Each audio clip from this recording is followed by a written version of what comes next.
રાજકોટ જિલ્લાના ઉપલેટામાં દીનદયાળ ક્રેડિટ સોસાયટીની સાધારણ સભા યોજાઈ હતી। ઉપલેટાના સરદાર પટેલ ટાઉન હોલ ખાતે ઉપલેટા ખાતે દીનદયાળ ક્રેડિટ સોસાયટીની વાર્ષિક સાધારણ સભા, જેમાં વાર્ષિક અહેવાલો રજૂ કરવામાં આવ્યા હતા। સાધારણ સભાના ચેરમેન પૂર્વ ધારાસભ્ય પ્રવીણભાઈ માકડિયાના અધ્યક્ષસ્થાને મળી હતી, જેમાં ક્રેડિટ સોસાયટીના સભાસદો ઉપરાંત શહેરના પ્રબુદ્ધ નાગરિકો, પત્રકારો વગેરે મોટી સંખ્યામાં ઉપસ્થિત રહ્યા હતા। પ્રસંગે ધોરાજીના ખ્યાતનામ તબીબ ડોક્ટર સુરેશભાઈ પટેલ સાથે આરોગ્ય વિષય પર વિચાર ગોષ્ઠી રાખવામાં આવી હતી। સાધારણ સભામાં વાઇસ ચેરમેન પરાગભાઈ શાહ સહિતના દેવેનભાઈ ધોળકિયા, રવજીભાઈ ગજીરા, ડોક્ટર ઉદય પંડ્યા, પંકજભાઈ નાઢા, શાંતિલાલ રાઠોડ, પારુલબેન ખાટ, ચંદુભાઈ, નિલેશભાઈ સહિતના લોકો ઉપસ્થિત રહ્યા હતા। જેકેસી ગુજરાતી સાથે અર્શી આહિર, ઉપલેટા।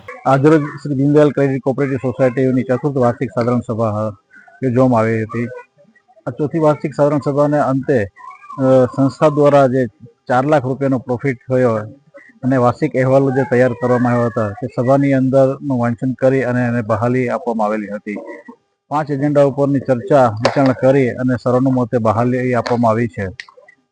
સાથે સાથે એક આ શહેરની અંદર સામાજિક પ્રવૃત્તિ પણ દીનદયાળ ક્રેડિટ કોઓપરેટિવ ચાલુ કરી છે અને ભાગરૂપે ડૉક્ટર સુરેશભાઈ પટેલને પણ એક વિચાર ગોષ્ઠીનું આયોજન કર્યું હતું અને એમના દ્વારા આરોગ્ય પર ખૂબ સારા વિચારો રજૂ કરવામાં આવ્યા છે।